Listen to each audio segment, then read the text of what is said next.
अस्सलाम वालेकुम। Red box के साथ मैं हूं आपकी होस्ट फ़िज़ा सिद्दीकी। नाज़रीन, आज हम बात करेंगे इन्वेस्टमेंट के हवाले से कि रियल एस्टेट में इन्वेस्टमेंट से क्या मुराद है। ये जानने के लिए आज हमने स्टूडियो में इनवाइट किया है हमारे real estate expert mister Ramiz Ahmed को। अस्सलाम वालेकुम। कैसे हैं रामिज़ साहब? अल्हम्दुलिल्लाह। अच्छा रामिज़, सबसे पहले तो हमारे नाज़रीन को ये ब्रीफ करें इन्वेस्टमेंट के हवाले से कि इन्वेस्टमेंट क्या है।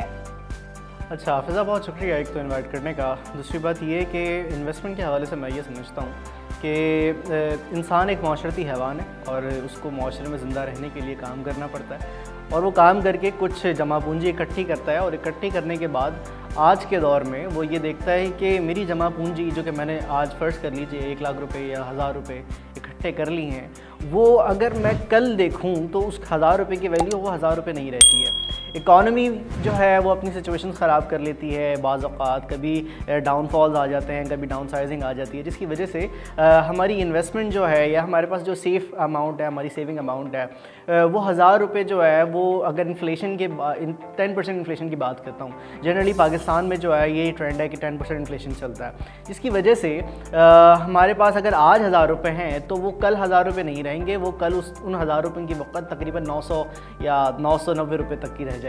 सही है, तो ये तकरीबन मार्जिन हमारे पास बचता है। तो मैं इस 1000 रुपये को अपने आइंदा कल में भी 1000 रुपये कैसे कायम रख सकूं, उसके लिए इंसान इन्वेस्टमेंट करता है, सरमायाकारी करता है किसी ऐसी जगह पर कि जिसके ऊपर इन्फ्लेशन का ख़ास असर ना आए, जिसके ऊपर महंगाई का ख़ास असर ना आए, जैसे ज़मीन है, जैसे गोल्ड है, जिस तरीके से डॉलर्स को कहा जा रहा होता है, जिस तरीके से स्टॉक एक्सचेंज है, मतलब उसमें वेरिएशन होती रहती है, मगर उसमें ये होता है कि महंगाई अपना असर नहीं दिखाती, बल्कि उनकी भी कीमतें महंगाई के साथ साथ बढ़ जाती हैं। तो मतलब आज आपने 1000 रुपये की इन्वेस्टमेंट कहीं की, तो अगर कल महंगाई हो गई है 100 रुपये की, तो वो 1000 रुपये आपके पास कल 1100 रुपये हो जाएंगे।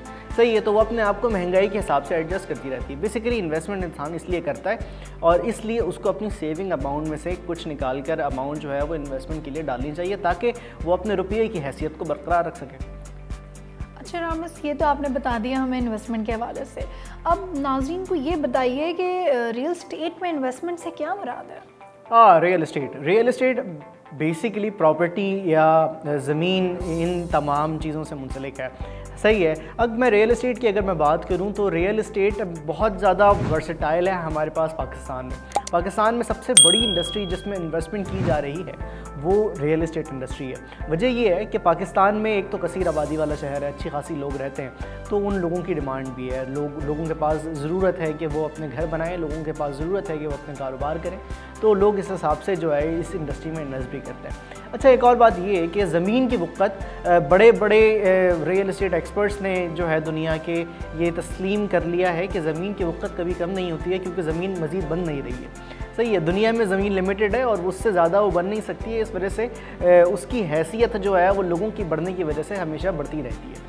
तो इस वजह से मैं बताता हूँ रियल एस्टेट में, जो आपने मुझसे सवाल किया, तो रियल एस्टेट बेसिकली इस वजह से इन्वेस्टमेंट के लिए बेहतर है, क्योंकि वहाँ पर आपका अगर 1000 रुपये फ़र्ज़ कर लीजिए, जैसा मैंने आपको पहले सवाल में मिसाल दी थी, अगर आपने वहाँ पे 1000 रुपये की इन्वेस्टमेंट की है तो वो एक तो ज़मीन की हैसियत बढ़ रही है अपने साथ साथ, फिर वो अपने आप को इन्फ्लेशन बीटिंग रिटर्न्स भी देती है, यानी कि इन्फ्लेशन के साथ साथ अपने आप को एडजस्ट भी करती है और उसके साथ साथ आपको वो रिटर्न्स प्रोवाइड करती है, यानी कि इन्फ्लेशन से ऊपर जाके आपको रिटर्न्स प्रोवाइड करती है। और कभी भी हमने नहीं देखा कि रियल एस्टेट में इन्वेस्टमेंट की गई और उसने इन्फ्लेशन से नीचे आकर जो है आपको रिटर्न्स प्रोवाइड किए गए। मिसाल के तौर पर समझाता हूँ, 1000 रुपये मैंने कल लगाए थे और आज वो 1100 रुपये हो चुके हैं महंगाई की वजह से, मगर मेरी ज़मीन जिस पे मैंने 1000 रुपये लगाए थे, जो कि आज 1100 रुपये की हो गई है, उसने मुझे हो सकता है रेंटल इनकम भी जनरेट करके दी हो। सही है, रेंटल इनकम की मद में भी मुझे एक इनकम जनरेट करके दी हो जो इस 1100 से प्लस अमाउंट है। फिर हो सकता है कि वो 1100 नहीं, बल्कि मेरी ज़मीन क्योंकि बहुत अच्छी लोकेशन पर थी और मेरी ज़मीन बहुत ज़्यादा मेरा प्रॉपर्टी बहुत ज़्यादा अच्छी लोकेशन पर थी, जिसकी वजह से उसकी वैल्यू 1100 नहीं बल्कि वो अब आज के दौर में, यानी कि कल वाली इन्वेस्टमेंट आज के दौर में 1500 या 2000 की हो चुकी है, क्योंकि उसकी हैसियत बढ़ चुकी है, लोग उसको ज़्यादा बहुत बेहतर समझ रहे हैं। तो इस वजह से रियल एस्टेट इन्वेस्टमेंट जो है वो आपको बहुत अच्छे रिटर्न दे रही होती है। और ये नॉर्मली अगर आप किसी अच्छे कंसल्टेंट से आपका वास्ता पड़ा हो या अगर अच्छे एक्सपर्ट से आपको आपका मशवरा लेने का मौका मुनाफा मिलाओ। तो आप बिल्कुल जो है माजी में भी हमारे पास ऐसी मिसालें मौजूद हैं कि जिन्होंने बहुत ज़्यादा ज़मीनों में फ़ायदे उठाए और जो कि कोठियों और क्या कहते हैं जो झोपड़ियों में रहते थे वो कोठियों के सफ़र तक चले गए। तो ये मिसालें हमारे सामने मौजूद हैं। अच्छा, अब मुझे ये बताइए कि हर इंडस्ट्री में हमें कोई ना कोई स्कैम्स देखने को मिलते हैं, तो रियल एस्टेट में आप कैसे देखते हैं रियल एस्टेट को? स्कैम्स एंड फ्रॉड्स ये हर इंडस्ट्री का हिस्सा है और हर इंडस्ट्री में कुछ लोग ऐसे होते हैं या कुछ एक ग्रुप ऐसा होता है कि जो कि इंडस्ट्री को ख़राब करता है, यही तो अपने फ़वाइद के लिए जो है लोगों का गलत इस्तेमाल करता है। रियल एस्टेट में भी कुछ ऐसे लोग मौजूद हैं। रियल एस्टेट में भी कुछ ऐसे बिल्डर्स की बात करें, ब्रोकर्स की बात करें या क्या कहते हैं बायर्स की बात करें, हर तबके से, यानी कि वो परचेजिंग साइड पर हो या सेलिंग साइड पर हो, कुछ लोग मार्केट को ख़राब करने के लिए जो है वो मार्केट को मैनिपुलेट कर रहे होते हैं। मिसाल के तौर पर बाज़ ब्रोकर्स वगैरह होते हैं या बाज़ जो है वो बायर्स वगैरह होते हैं, वो मार्केट की वैल्यू को एक आर्टिफिशियली बढ़ा देते हैं, यानी कि उस हैसियत को आर्टिफिशियली जनरेट कर देते हैं कि बहुत अच्छी जगह है और ये है वो है। तो इस सूरत में क्या होता है कि उस जगह पर उस ज़मीन की जो हैसियत, असल हैसियत है, वो असल हैसियत नहीं रहती है, बल्कि वो असल हैसियत है एक क्या कहते हैं वहाँ पर एक डिलेमा क्रिएट हो जाता है और वहाँ पे नकली तरीके से जो है वहाँ पे इन्वेस्टमेंट की जा रही होती है। तो फिर वो कभी ना कभी ऐसा होता है कि वो अपनी हैसियत पे वापस आ जाती है। तो इस तरीके से भी एक सीन होता है और बहुत सारे स्कैम्स होते हैं, जैसे कि बहुत सारे सेलर्स होते हैं, वो अपनी प्रॉपर्टी को जो है वो क्योंकि वो उसके कुछ डॉक्यूमेंटेशन में मसला आ जाता है या कुछ चीज़ों में मसला आ जाता है, तो वो अपनी प्रॉपर्टी को आगे बढ़ा देते हैं या कुछ करके जो है वो आगे सेल कर देते हैं। फिर उससे ये होता है कि आगे आइंदा जिसने ख़रीदी होगी उस चीज़ को, उसको नुकसान होता है और वो जो है उन पैसों की भरपाई कर चुके होते हैं। तो इस तरीके से बायर हैंड से भी, सेलर हैंड से भी और ब्रोकर हैंड से भी, मार्केटिंग हैंड से भी मुख्तलिफ स्कैम्स होते रहते हैं। तो हमें चीज़ों को देख कर चलना चाहिए। एक माकूल मशवरा लेने के लिए हमें एक माकूल मशवरा देने वाले शख्स की ज़्यादा ज़रूरत होती है। किसी ऐसे शख्स को ढूंढने या किसी ऐसे शख्स को समझें कि जिसके ऊपर आप भरोसा कर सकते हैं, जिसकी बात आपको समझ में आ रही है। अच्छा रामस, मेरा आपसे आखिरी सवाल ये है कि जैसे कि हम सब जानते हैं कि रेडबॉक्स जो है वो एक इन्वेस्टमेंट एंड मार्केटिंग कंपनी है, तो ये क्या सर्विसेज ऑफ़र कर रहा है रियल एस्टेट इंडस्ट्री को?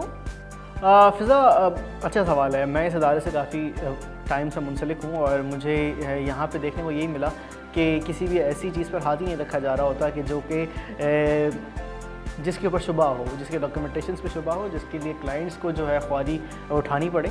जैसे कि आपने देखा कि हमने माजी में ASFCT के ऊपर काम किया, जो कि एक इदारे का प्रोजेक्ट है। उसके हवाले से, यानी कि चीज़ों के हवाले से कंट्रोवर्सीज़ मार्केट में क्रिएट होती हैं, मगर उसका ये मकसद नहीं है कि वो कंट्रोवर्सीज़ मार्केट को ख़राब कर देंगी। सही है, एक इदारे की चीज़ होती है। जैसे DHACT है, DHACT एक इदारे का प्रोजेक्ट है। पाकिस्तान के सबसे बड़े डेवलपर्स DHACT कहलाए जाते हैं। अगर उनकी तरफ से कोई काम किया जा रहा होता है तो उस चीज़ के ऊपर इन्वेस्टर्स जो है अपना पूरा भरोसा कर रहे होते हैं। एयरपोर्ट सिक्योरिटी फोर्सेस भी उसी तरीके से एक इदारे का प्रोजेक्ट है। बहरिया टाउन कराची के अगर मैं बात करूँ तो जिस तरीके से मैंने ज़ाती तौर पर देखा है, जिस तरीके से उसने डिलीवर किया है पिछले 7 सालों में बहरिया टाउन कराची की अगर ख़ास तौर पे बात करूं, तो इतनी बड़ी सतह पर मुझे कहीं किसी बिल्डर ने भी जो है रिटर्न मुझे नहीं देखने को मिलता। वजह ये है कि आज से 2016 में चलते हैं। 2016 में वहाँ पे कोड़ियों के भाव में ज़मीनें मिल रही थी, मगर आज उन ज़मीनों की कीमतें लाखों करोड़ों तक पहुँच चुकी हैं। सही है, तो ये उस डेवलपर, उस बिल्डर का काम है और उस बिजनेसमैन का काम है। कमाल है उस चीज़ का। ये बात और है कि उस बारे में भी बहुत कंट्रोवर्सीज़ क्रिएट की जा रही होती हैं और बहुत कंट्रोवर्सीज़ होंगी भी, मगर मेरे मुराद वो नहीं है। मेरी मुराद ये है कि रियल एस्टेट इंडस्ट्री जहाँ तक मतलूब है, रियल एस्टेट इंडस्ट्री का क्या मकसद होता है? किसी ऐसी जगह पे इन्वेस्टमेंट की जाए जो अभी अंडर डेवलप्ड है, ताकि आपकी आज की ज़मीन कल को अगर उस ज़मीन की आसपास रोड बिछ जाएँ और उस ज़मीन के आसपास मस्जिदें आ जाएँ और उस ज़मीन के आसपास पार्क बिछ जाएँ, तो उस ज़मीन की हैसियत वो ज़मीन नहीं रहती है। वो बंजर ज़मीन जहाँ पे मैदान था, अब वहाँ पे रोड ही रोड हैं, अब वहाँ पे पार्क ही पार्क हैं, अब वहाँ पे इंडस्ट्रीज़ आ रही हैं, वहाँ पे मुख्तलिफ चीज़ें, अपार्टमेंट्स बन रहे हैं, शॉपिंग मॉल्स बन रहे हैं, तो अब ज़मीन की उस हैसियत चेंज हो जाती है। इसी वजह से वो कोड़ियों के भाव बिकने वाली ज़मीन जो है आज उसकी हैसियत करोड़ों में बिकने की हैसियत हो गई है। तो माई पॉइंट इज़ कि अगर आप किसी ऐसी जगह पे जाएं जहां अंडर डेवलपमेंट आपको कोई चीज़ मिल जाए तो वो जगह रियल इस्टेट में ज़ाती तौर पे मैं आपको मशवरा दूंगा वो ज़्यादा बेहतर होती है, क्योंकि आप वहाँ पे देख रहे हैं कि हाँ काम हो रहा है,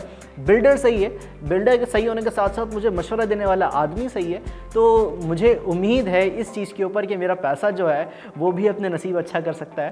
तो मेरी उम्मीद यही है कि आप लोग एक अच्छे रियल इस्टेट एक्सपर्ट्स की टीम से जो है वो राब्ता कर सकते हैं इस प्लेटफॉर्म के थ्रू, और रेड बॉक्स आपको यही सर्विस प्रोवाइड कर रहा है कि आपको एक ऐसे प्रोजेक्ट्स ला के देता है। मुख्तलिफ प्रोजेक्ट्स की अगर मैं बात करूँ तो बहरिया टाउन में मुख्तलिफ प्रोजेक्ट्स हैं, स्कीम 33 में काम हो रहा है, ASF सिटी में काम हो रहा है, ये ऐसी जगहों पे काम हो रहा है जहाँ पे लीगल चीज़ें हों, जहाँ पे डॉक्यूमेंटेशंस कंप्लीट हों, जहाँ पर अगर आज आप कोई इन्वेस्टमेंट करें तो आपकी वो ज़िंदगी भर की जमा पूंजी जो है वो नुकसान में न चली जाए। तो इस हवाले से अपना एक बहुत अच्छा रोल अदा कर रहा है रेड बॉक्स। बहुत बहुत शुक्रिया रामस आपका हमें ज्वाइन करने का, और इन्वेस्टमेंट की इतनी अच्छी आपने हमें इंफॉर्मेशन दी है, तो बहुत बहुत शुक्रिया आपका। नाज़रीन आपका भी बहुत बहुत शुक्रिया। तो मज़ीद तफ़सीलात के लिए आप हमारे रियल एस्टेट एक्सपर्ट से भी रब्ता कर सकते हैं। हमारा स्क्रीन पर नंबर मौजूद है 0311112200। अगली वीडियो तक के लिए अपनी होस्ट को दीजिए इजाज़त, तब तक के लिए अल्लाह हाफ़िज़।